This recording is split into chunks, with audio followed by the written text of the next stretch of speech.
Bonjour Dominique Lin. Bonjour.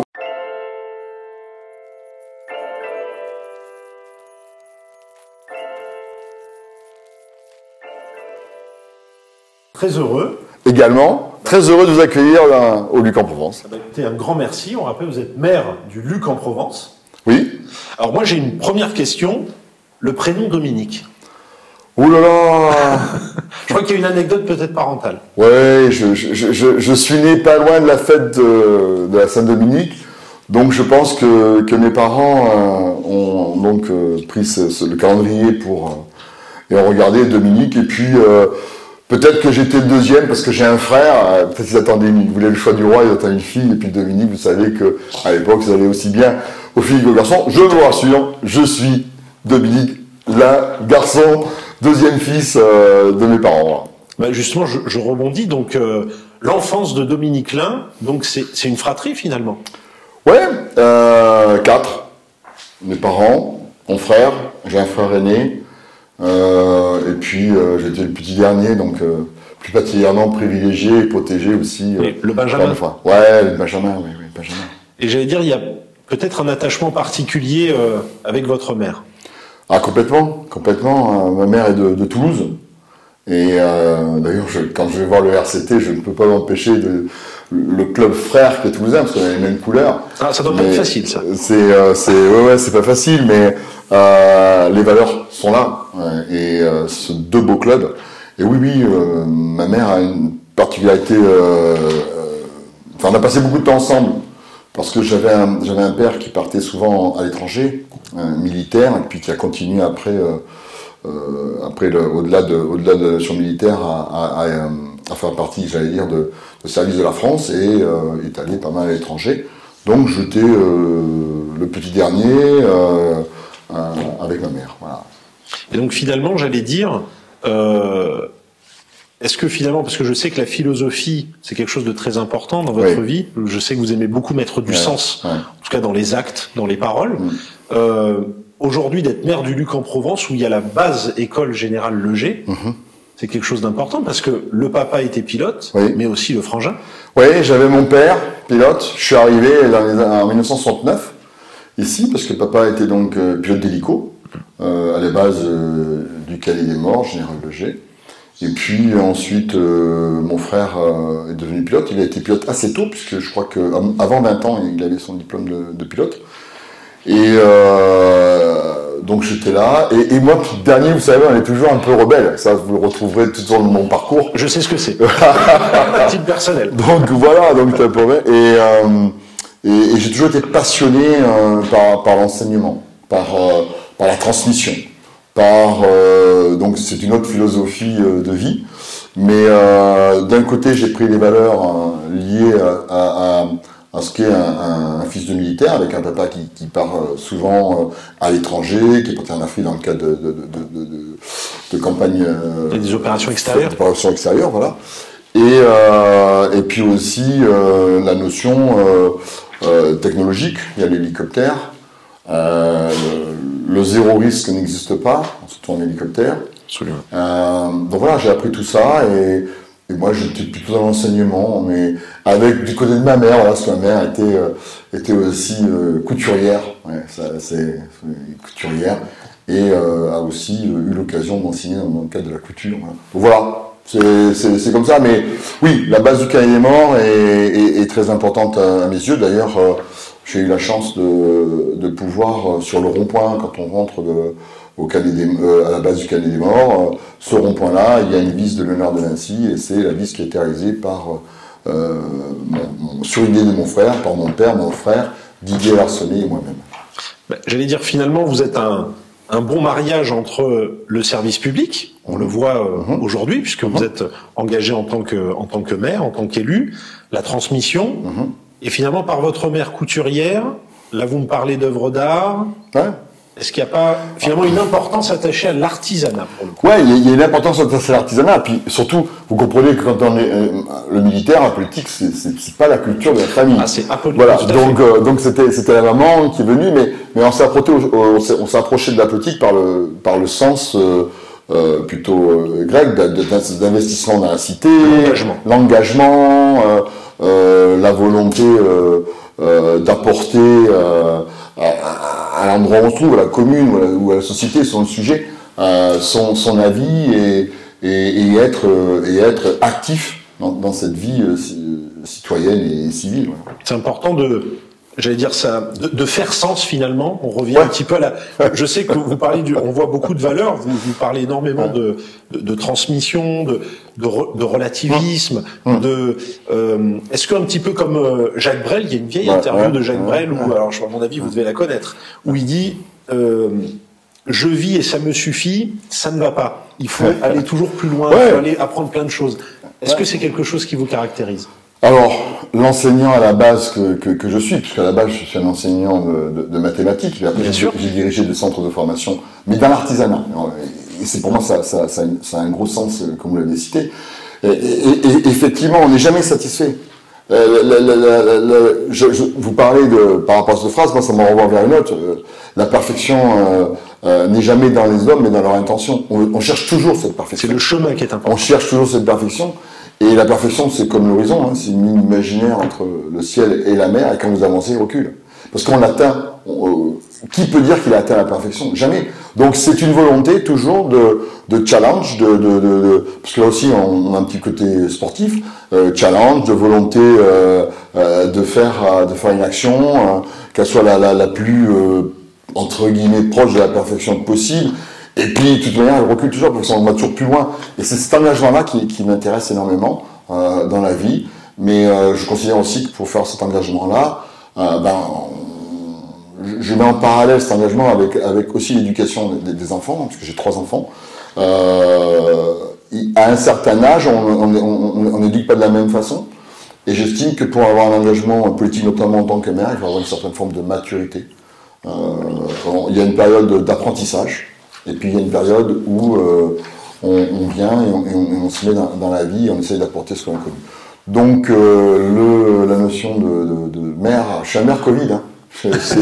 J'ai été élu en 2020, j'ai pas pu présenter mes vœux pendant 3 ans, donc c'est très particulier, mais c'est dans la construction d'un parcours de vie et qui m'amène. Moi aujourd'hui je suis un jeune grand-père, hein, j'ai 4 petits-enfants, 3 enfants. La transmission. Voilà, donc il était temps pour moi, en 2020, j'avais la possibilité d'y aller.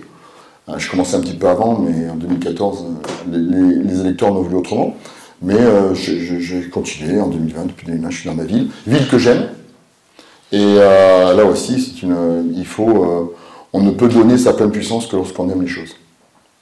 Et j'allais dire ça, c'est l'amour, c'est dès l'enfance finalement, parce que où est-ce que vous avez passé votre enfance? Alors moi, j'ai passé mon enfance depuis l'âge de 4 ans ici. Je suis arrivé, et donc j'ai passé mon enfance ici parce que de 0 à 4, j'étais donc dans le centre de la France, sur Bourges. Mais pour tout vous dire, je n'ai pas de souvenirs. J'ai que des souvenirs de la ville du Luc, que des souvenirs ici sur ce territoire. C'est le Var. C'est le Var, voilà. Alors. Je suis pas natif, je suis pas né dans le Var, mais je suis varois. Voilà. Donc, pas né on va dire, mais varois de fait. Varois de fait, oui. Vous avez grandi dans le Var. Oui. Il y a des gens qui sont varois, qui sont nés ici, mais qui ne sont pas passés une minute ici. Donc moi c'est l'inverse. Bon voilà, donc là aussi on pourra discuter varois, pas varois. Moi je suis varois, voilà. Pour le coup, je rebondis. L'école dans le Var. Oui. Le collège dans le Var. Oui. Lycée dans le Var. Oui. Et finalement... L'université dans le Var, et après, je suis parti sur Marseille. Et vous avez été enseignant. Alors, pourquoi les mathématiques, justement? Ça, c'est la bonne question. Parce que il y a un aspect cartésien. Alors, vous savez, on évolue avec l'âge. Il faut prendre conscience que il y a des étapes dans la vie, et surtout, il y a 2 essentielles. Une qu'on connaît moins, c'est le début, parce qu'on s'en peut souvenir. On s'en rappelle. Mais une qui nous préoccupe tous, c'est la dernière, c'est la fin. C'est la fin. Et entre-temps, vous avez un espace. Et dans cet espace, il y a aussi des étapes. On parle d'enfance, d'adolescence, jeune adulte, adulte confirmé, puis senior. Enfin, je ne vais pas vous refaire. Mais il y a des étapes. Il y a des étapes. Et dans la première étape, j'étais plutôt cartésien. Voilà. J'ai une approche très algèbre de boule. Algèbre de boule, c'est l'ordinateur, c'est 0 ou 1.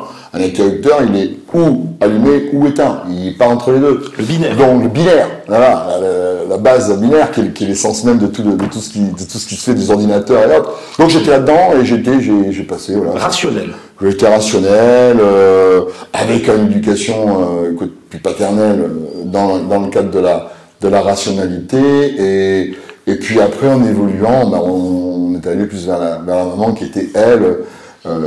Couturière, puis après tu aussi un parcours donc dans le vignoble et avec les viticulteurs lucquois, parce que j'ai travaillé très longtemps à la cave coopérative du Luc, et donc là aussi avec l'artisanat, l'agriculture, ça a été deux piliers qui m'ont énormément amené à voir que la vie n'est pas forcément, bien évidemment, cette approche cartésienne, mais la météo, vous avez pu faire un bon travail, mais la météo fait que vos vignes sont grêlées, vous n'avez plus rien. Et il y a tout ce côté aléa qui amène une autre philosophie, voilà, il y a toujours quelque chose qui nous échappe finalement. Qui berce cette fin cette deuxième partie de vie. Et j'allais dire, c'est quelque chose qui est très important. On revient en filigrane finalement. Je sais que le sens vous est très cher parce que vous connaissez déjà votre épitaphe. Oh là, là vous avez eu. Là, il y a quelqu'un qui m'a. Ouais. Alors, c'est bizarre. Hein. Ouais, je connais mon épitaphe. Ouais, j'ai un épitaphe. Alors, quand on dit ça, on dit, il y a un problème. Il pense à ça. Du temps encore. Il pense. Ouais. J'espère avoir du temps parce qu'on ne connaît pas. Mais bien sûr. La moyenne. Alors, on revient du côté cartésien. Hein. Le cartésien, il y a une moyenne d'âge. Voilà. Mais, bon, ouais. Alors, l'épitaphe, d'abord. Quand on a l'épitaphe, c'est que cette étape la dernière étape, ne m'angoisse pas. D'accord. C'est comme ça, c'est normal. C'est juste la façon qui peut être angoissante. D'accord. Donc, on évacue. Donc, c'est un signe positif parce que toute personne qui n'a pas conscience que la vie a une finitude, il ne voit pas la vie de la même façon. Et comme un octobre rose, il ne voit pas la vie en rose. C'est bien trouvé. Absolument. En octobre. Donc d'abord, c'est un message d'espoir. C'est un message de bien-être, de savoir ça. Voilà. Il faut le savoir.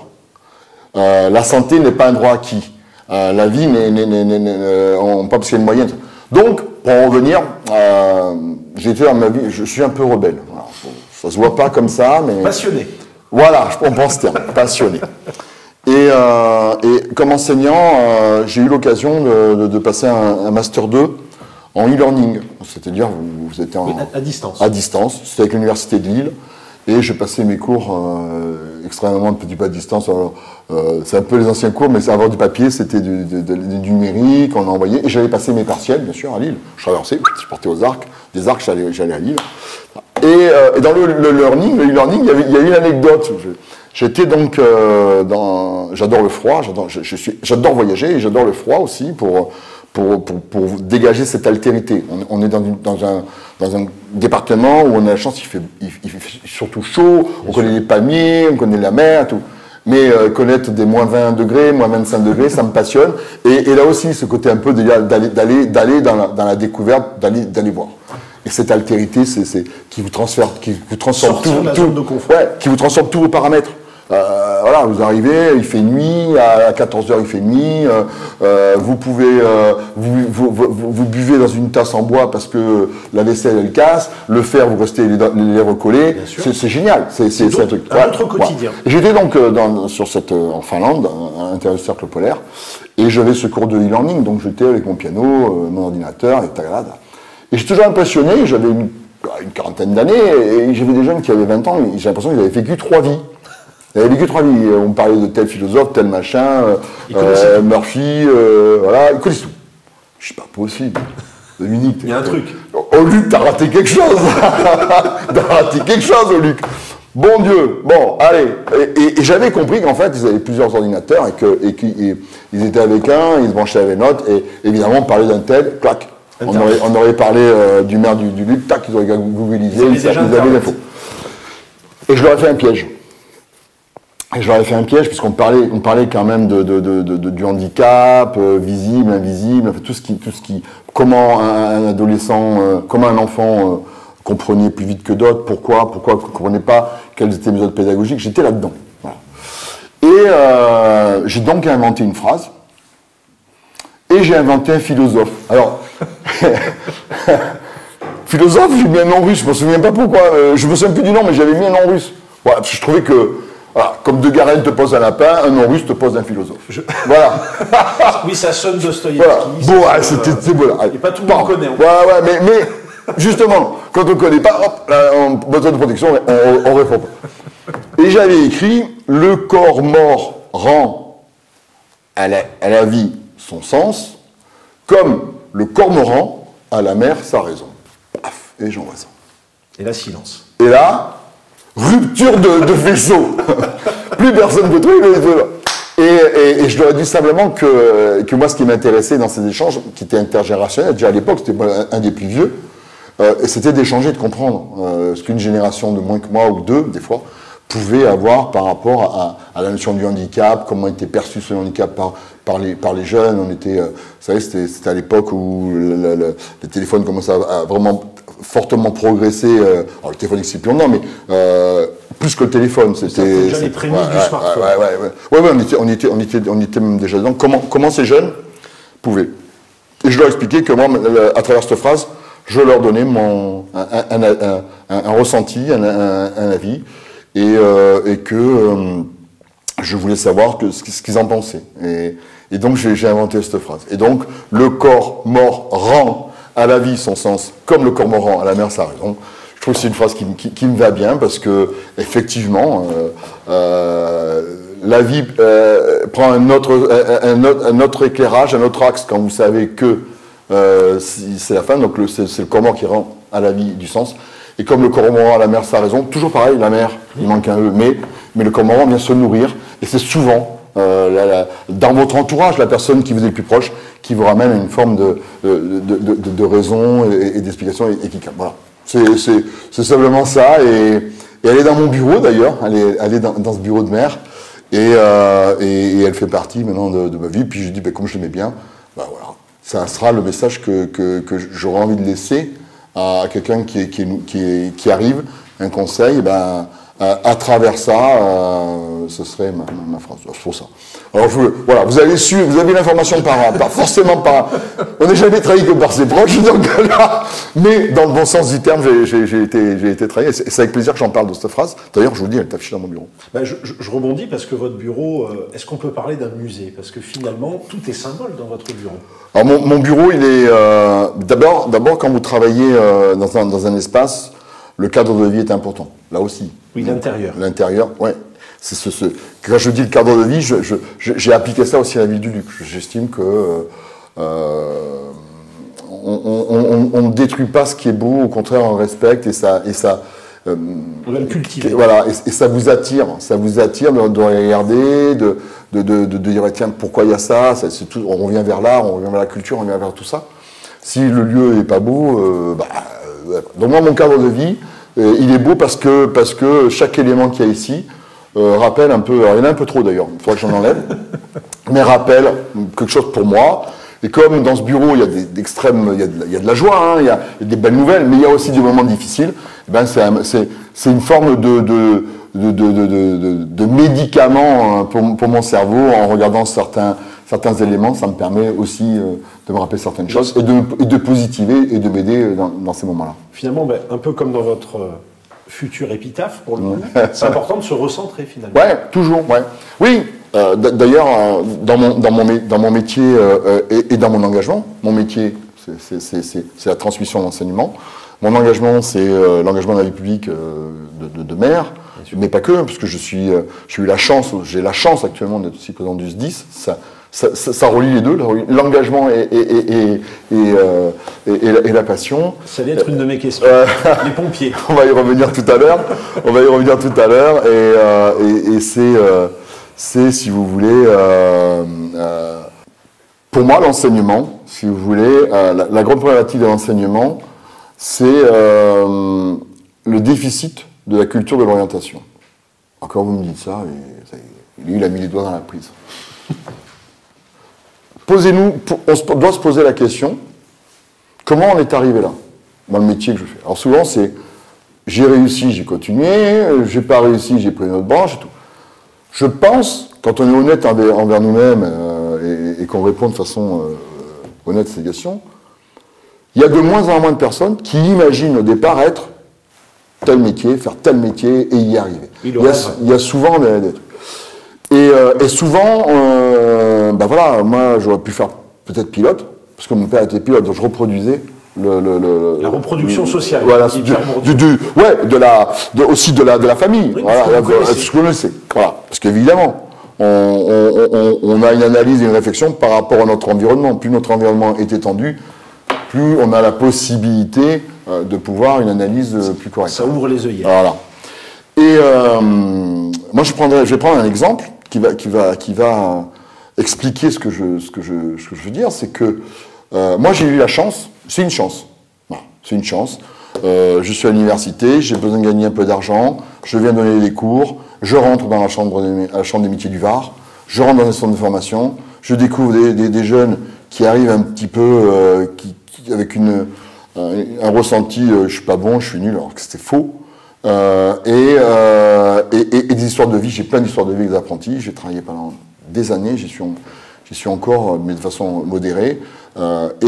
C'est quoi prenez un enfant normal et prenez un enfant du même âge, pardon, un adolescent du même âge, et un apprenti. Vous voyez, on va étudier le pourcentage. Celui qui est normal, le pourcentage. Bon, il est bon, il comprend la méthode, il fait, mais il ne met pas de sens derrière. On prend un apprenti, on lui va étudier le pourcentage. Mais moi, je vais te dire que le pourcentage va te permettre de calculer ton salaire. Donc ça n'a sens. Et là, donc derrière ce process, je vais pouvoir calculer mon salaire. Donc j'y vois l'intérêt. Et à ce moment-là, je n'apprends pas par obligation, par devoir, mais j'apprends par choix parce que, effectivement, après, je vais calculer mon salaire. Pareil, la règle de 3, tout simple. Vous avez une recette, puisque j'avais des pâtissiers, une recette, voilà, cette recette, c'est fait, on fait pour 1 kilo de pâtes ou autre. Bon, je vais en faire pour 3. Donc c'est du concret pour lui. Alors, c'est des exemples basiques que je prends, mais je souhaite être là aussi pédagogue. Et donc, on comprend pourquoi il y a cette notion et comment ça se passe et à quel intérêt ça sert. Encore une fois, il faut que ça fasse sens. Voilà. Parce que de savoir que la dérivée seconde, lorsqu'elle s'annule, c'est le point d'inflexion de la courbe. C'est vrai. À part celui qui va calculer le satellite, bon, voilà. Mais c'est ça, et c'est donner du sens. D'ailleurs, je cherche de mettre à chaque fois, dans toutes mes actions, avec passion, ce sens. Est-ce que, si j'ose dire, la politique, par exemple, c'est aussi de l'artisanat? Oui.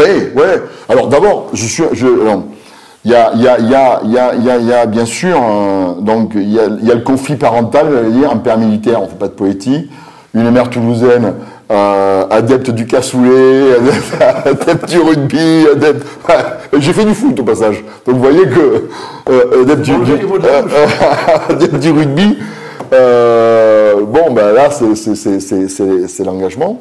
Et effectivement, si vous voulez, aujourd'hui, faire de la politique pour faire de la politique n'a pas de sens. Faire de la politique pour apporter quelque chose pour nos concitoyens, quelque chose de bien pour nos concitoyens sur un territoire, pour moi, ça a du sens. Donc, si vous voulez, c'est, comme je vous dis, au tout début, j'étais pas dedans, et puis après, en avenant, ça arrive. Et l'apprentissage m'a amené quoi? Quand évidemment, derrière chaque jeune, j'ai fait quand même ça pendant ce beau métier pendant plus de 20 ans, 25 ans, quand vous avez derrière chaque apprenti, vous avez une entreprise. Oui. Derrière chaque entreprise, vous avez un aménagement du territoire. Vous avez un lien social dans un village. Vous avez une histoire de vie. Et si vous voulez, comme Edgar Morin, j'ai pris le tout. Il faut mieux le tout que la somme des tout la somme des parties qui composent ce tout.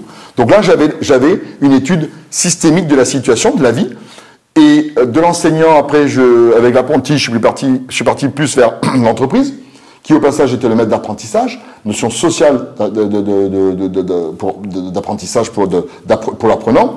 Et après, le maître d'apprentissage était aussi chef d'entreprise. Donc j'avais la problématique du chef d'entreprise. Le chef d'entreprise me disait, bah ouais, et là je peux pas agrandir. Là, tout le monde, je commençais à commencer, bah là il y a l'urbanisme qui je peux pas, là il y a ceci, il y a la route qui va changer. Ça nourrit la réflexion. Et tout ceci, avec mon engagement bénévole dans les associations sportives, m'a amené naturellement à donner du sens au deuxième parcours. Et j'allais dire, étonnamment, on a parlé rugby d'emblée, pourtant vous êtes un enfant du foot. Alors je vais pas dire que c'est la faute des médias. C'est gentil. Non, je vais pas dire ça. Mais rappelez-vous, le match de rugby Couder, à l'époque, il y avait que Roger Couder, il y avait que le tournoi pratiquement des 5 nations, ou des 4 nations, je sais plus, à cette époque-là. Et on voyait peu le rugby. Par contre, le football était un peu plus développé. C'était présent, bon, tout ça, je connaissais. Et donc, je ne cache pas qu'il y a eu aussi je veux dire, j'ai un peu recopié ce que je voyais à la télé en termes de sport. Il était plus facile de trouver un stade de foot qu'un stade de rugby à l'époque, dans notre région du Var. Et voilà, donc oui, j'étais football, j'ai joué au Luc, j'étais président du club ensuite j'ai été président du club de l'Union sportive lucquoise. J'ai aussi fait un tour, et je fais un coucou aux Dracénois, j'ai fait un tour lorsque j'étais en minime Critérium, on avait gagné la Coupe du Var, enfin on a fait quelques parcours. Mais à l'époque, la carrière sportive, entre guillemets, n'était absolument pas envisageable, même si j'aimais vraiment le football. Mais c'était les études qui privaient, et puis au bout d'un moment, on est parti d'études, puisque je suis allé au lycée Rouvière. Et oui. Et lycée Rouvière, l'internat, lycée Rouvière, voilà, technique, ainsi de suite. Et j'allais dire, est-ce qu'un peu comme le souligne, vous qui êtes féru de philosophie, Albert Camus, le sport aussi, c'est des valeurs qui forgent? Bien sûr, c'est des valeurs. Tout, si vous passez à ma ville, ça forge. Et c'est pour ça qu'aujourd'hui, j'ai la chance, dans quelques jours, on va inaugurer, et je remercie le département, le président Jean-Louis Masson, et également monsieur le préfet, parce qu'ils nous ont apporté des fonds pour pouvoir développer ce stade que vous allez pouvoir, un stade synthétique, puisque là aussi, si on revient sur l'engagement, les conditions climatiques évoluent. Aujourd'hui, c'est difficile de maintenir une pelouse. Si vous la maintenez, si vous avez même tous les niveaux pour arroser, vous ne pouvez plus arroser parce que il y a l'économie d'eau et c'est normal tout ce que je dis. Mais quand vous arrosez plus, au mois de septembre, vous engagez sur un champ de patates qu'il faut systématiquement remettre. Ouais. Donc là, on a engagé pratiquement 1 million d'euros sur le stade. Et puis, on a un gymnase qu'il fallait également augmenter avec le collège que nous avons. Donc on a aussi un gymnase qui va arriver l'année prochaine, qui a débuté l'année prochaine. Cette notion de sport, c'est ultra important pour moi, parce que dans tout ce parcours de vie que je raconte, et je fais un clin d'œil à mes instituteurs, l'USEP, qui était l'Union scolaire des épreuves physiques, sportive, Union sportive des épreuves physiques, m'a amené à un moment donné, parce qu'on a tous des périodes où le rebelle peut être un peu plus rebelle que d'habitude, on pourrait faire comme on dit en provençal, des couillonnades, et le sport est là pour. C'est aussi une aide et des valeurs. Prenez un judoka, et j'ai beaucoup d'amis judokas, bon, il y a de la rigueur, il y a de la performance, voilà. Ça en remet des repères, où ça évite d'en perdre, où ça en remet, où ça évite d'en perdre. Et le sport, effectivement, et au-delà de la santé, est extrêmement important dans la partie de sa jeunesse pour, après, se guider et se donner. Et aussi, je reviens sur la notion, donner une vision de sa vie et de son engagement. Et j'allais dire, quand on est minime et qu'on est en finale avec une séance de pénalty. Deuxième trahison. Est-ce que finalement, je veux dire, ça apprend l'humilité, apprivoiser ses émotions, la pression. Ouais. Alors Vous faites référence au point d'orgue de ma carrière de footballistique.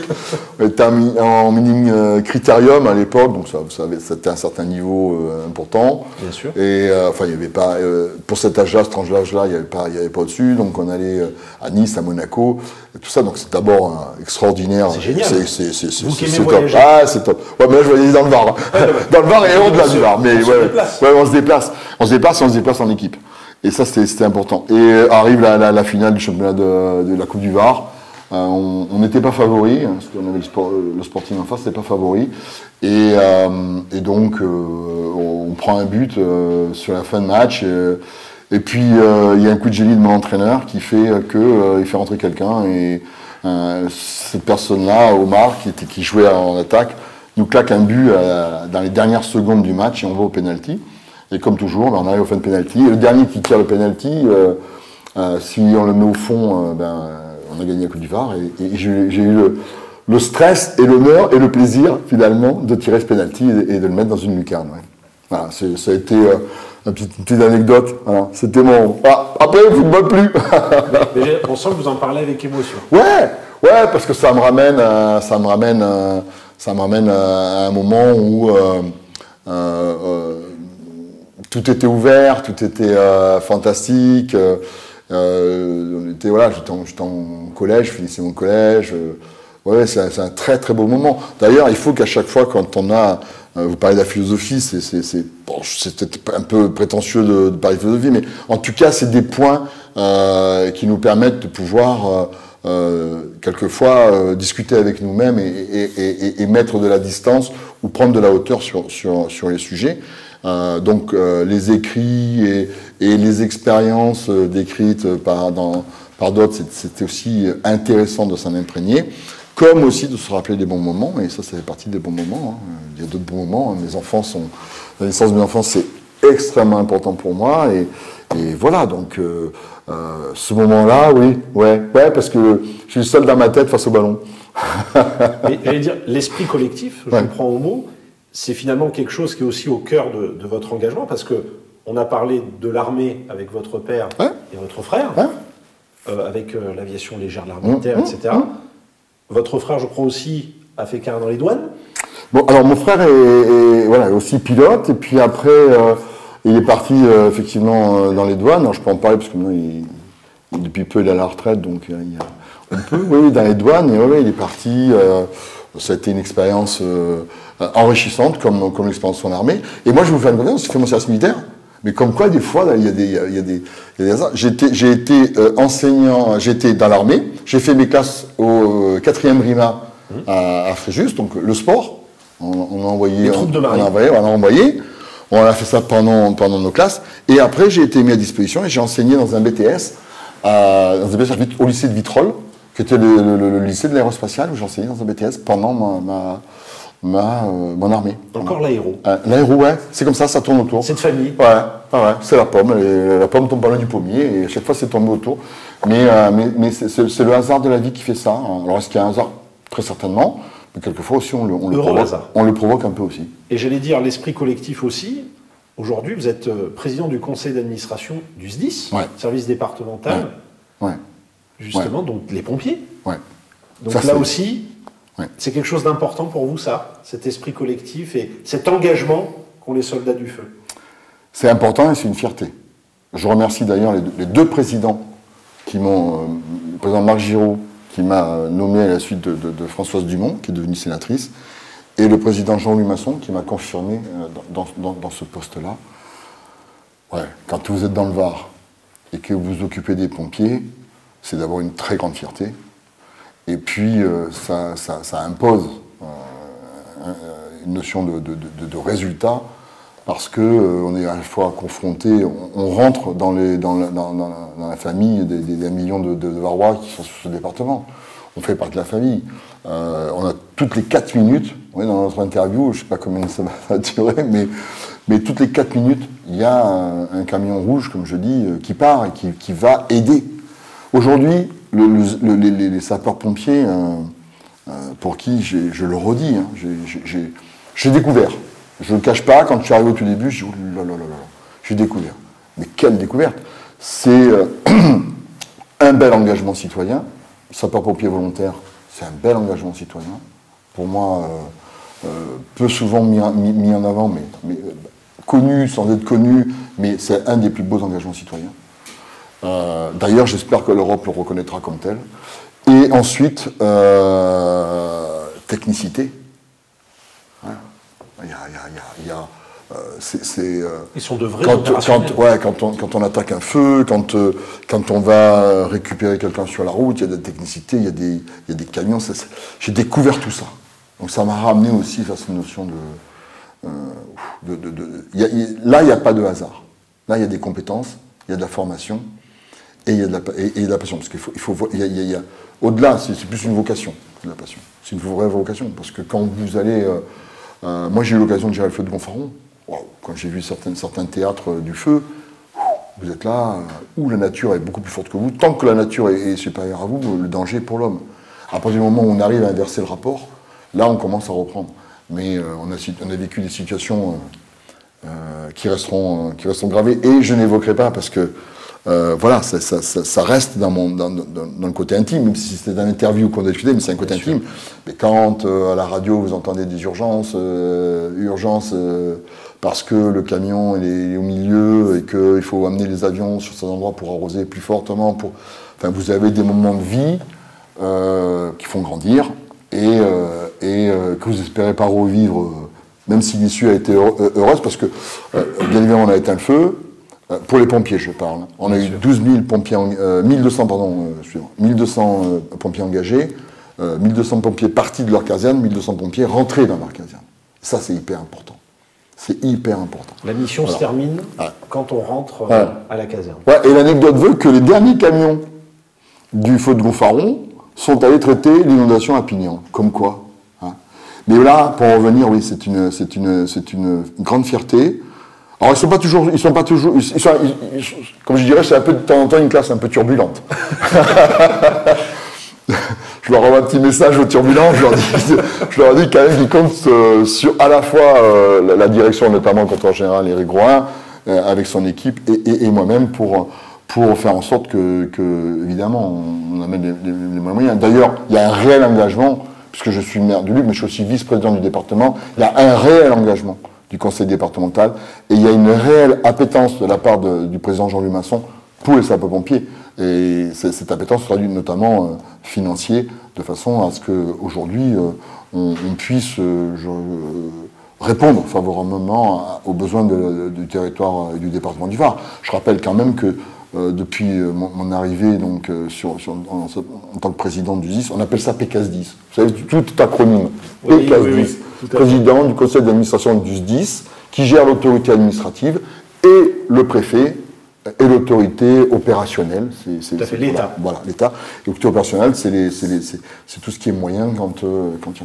Moi, je suis côté autorité administrative, donc j'en charge notamment le budget, c'est quand même 163 millions d'euros.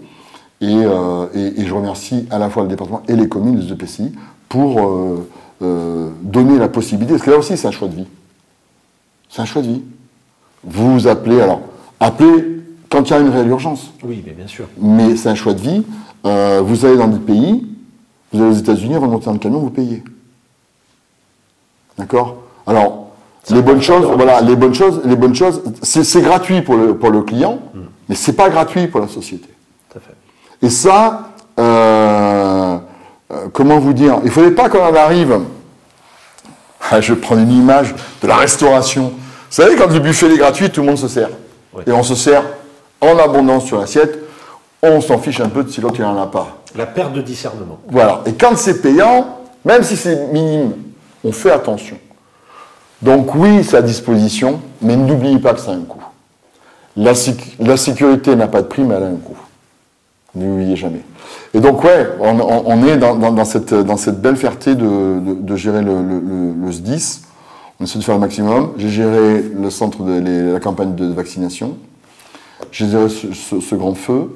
Et puis, j'ai géré aussi l'inflation, parce que quand vous avez le carburant qui augmente, on a eu un carburant qui est passé d'1,60 € à 2 € à un moment donné, ça fait 40 centimes. Bon, sur un litre, c'est pas grave. Et multiplié Mais par... quand le SDIS en consomme 1,2 million de litres par an, comprenez que pour pouvoir passer les camions de la même façon que l'année N-1, l'année d'avant, ben, il va falloir rajouter 1,2 million fois 0,4, je vous laisse le calculer. Ça fait un bon montant. Voilà. Alors justement, je disais que finalement le sens est au cœur, j'ai l'impression, de votre vie. Il faut toujours que vous appreniez des choses, etc. Et je voudrais, pour conclure cette entrevue, et avant de vous remercier infiniment de nous avoir accueillis et d'avoir partagé en tout cas votre expérience de vie, comme je vous sais un petit peu, si j'ose dire, taquin, l'humour. Ouais. Alors je voudrais des fois ça va jouer des tours. Hein.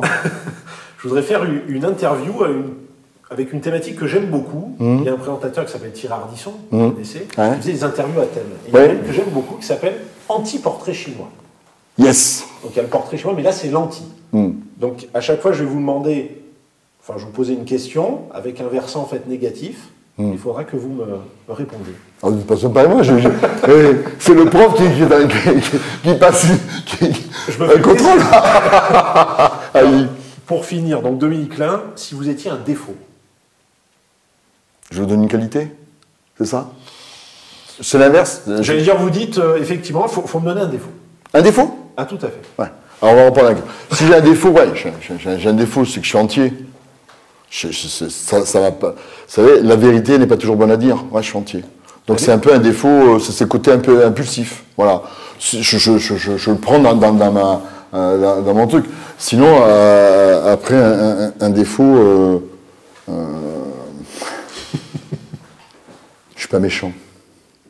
Et à un moment donné, il faut de temps en temps savoir se défendre. Je suis pas méchant. Alors si vous étiez un accident.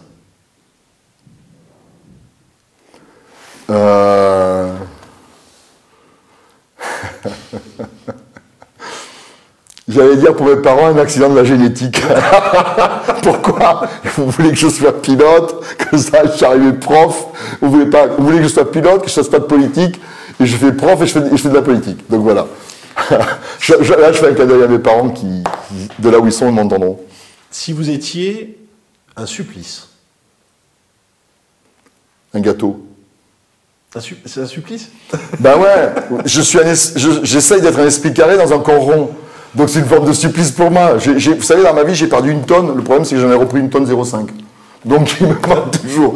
Le supplice, il est là. Le supplice, d'ailleurs, c'est sur la bonne chair. J'ai été en chambre de métier. On retrouve l'amour de l'artisanat. Ah ouais. Tous, vous pouvez vous pouvez pas toujours être content, vous pouvez toujours avoir un moment d'échange passionné, mais on revient aux agapés. On revient autour de la table. La camaraderie. Et ça se passe toujours. Alors, un gâteau, mais ça peut être, je pense à nos viticulteurs, un bon rosé. Voilà, avec modération, tout ça. Mais ce défaut de la bonne vie, ah ouais, au bout d'un moment... oui, ça peut être une forme d'excès. Ça peut être une forme d'excès, oui. Et je voudrais poser la dernière avant encore une fois de vous remercier infiniment. Et là, forcément, je suis obligé. Si vous étiez un impôt. J'ai un impôt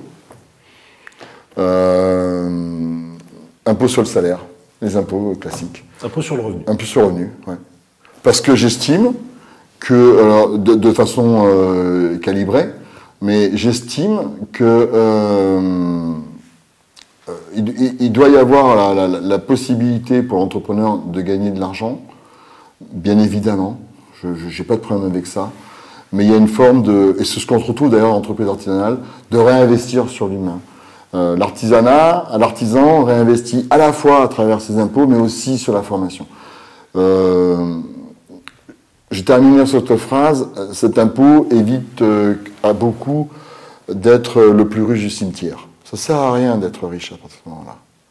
Il faut réinvestir, il faut être solidaire. La solidarité est importante à réinvestir. Pas n'importe comment.